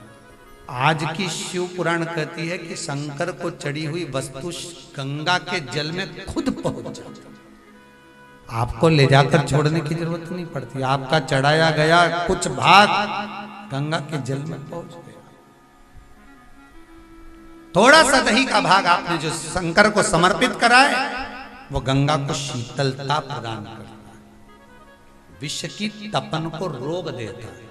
इसलिए तो कहते हैं कि दही चढ़ाने वाले की बाधाएं मिट जाती, व्याधियां समाप्त हो जाती, अड़चने समाप्त हो जाती है।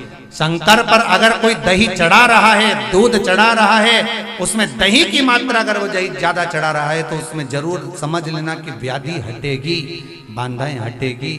जो रोक लगा हुआ है कोई व्यापार में, कोई व्यवसाय में, कोई नौकरी में, कोई चीज में, तो उससे वो हट जाता है, समाप्त हो जाता है।